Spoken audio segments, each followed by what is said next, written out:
जय जिनेंद्र दोस्तों, मेरा नाम है सौम्या और विद्या गुरु संस्मरण में आपका स्वागत है। विद्या गुरु के रोचक संस्मरण सुनने के लिए चैनल को सब्सक्राइब जरूर करें और साथ में ही बेल आइकन पर क्लिक करें ताकि विद्या गुरु के संस्मरण आप तक नियमित पहुंचते रहें। दोस्तों, प्रस्तुत प्रसंग हमने श्रवण परंपरा संप्रवाहक पुस्तिका क्रमांक 3 से लिया है और आज का यह जो प्रसंग है वह सन 2005 कुंडलपुर दमोह मध्य प्रदेश का है। तो दोस्तों, आचार्य भगवंत द्वारा संघ में सामूहिक कक्षा के रूप में अध्ययन अध्यापन का जो कार्य है वह अनवरत चलता रहता है और सामूहिक कक्षा के लिए एक उचित स्थल नियत होता है।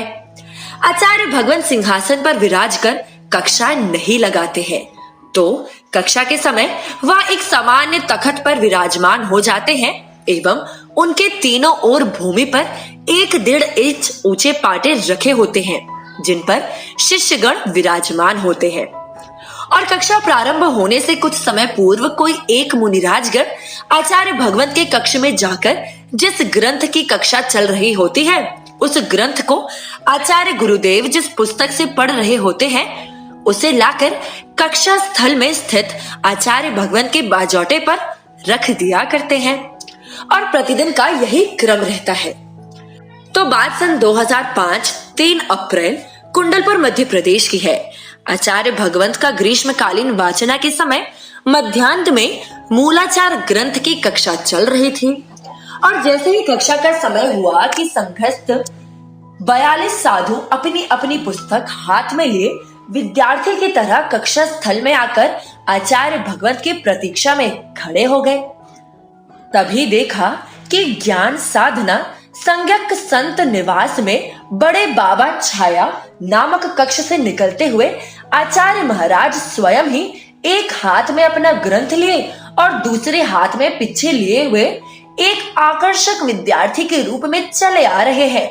यह देखकर सभी महाराज आपस में एक दूसरे को प्रश्नवाचक दृष्टि से देखने लगे कि क्या आज कोई भी आचार्य भगवंत के ग्रंथ को लाने के लिए नहीं पहुंचा, और सभी महाराजगण अपने आप में लज्जा का अनुभव करने लगे।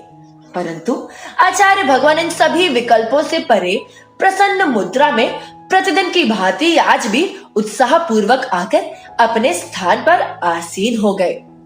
दोस्तों, धन्य है आचार्य भगवान को। कक्षा के समय उनका उत्साह, उनके चेहरे का तेज कुछ अलग ही रहता है। कितने भी अस्वस्थ अवस्था में क्यों न हो गुरुदेव, पर कक्षा में उनका रूप कुछ अलग ही आकर्षक होता है। आचार्य भगवंत के इस अनोखे दृश्य ने उनके शिष्यों के लिए सरलता, सहजता, कर्तव्य परायणता एवं जिनवाड़ी के प्रति बहुमान की एक अमिट छाप छोड़ दी। दोस्तों, ऐसे संत शिरोमणि आचार्य भगवंत के चरणों में त्रिवार नमोस्तु। फिर मिलेंगे गुरुदेव के कुछ नए और रोचक संस्मरण के साथ। तब तक गुरु भक्ति में लीन रहें और अपना ख्याल रखें। हमसे जुड़े रहे हमारे YouTube, WhatsApp और Facebook ग्रुप से। अगर आपने अभी तक चैनल को सब्सक्राइब नहीं किया है तो चैनल को सब्सक्राइब जरूर करें। सादर जय जिनेंद्र।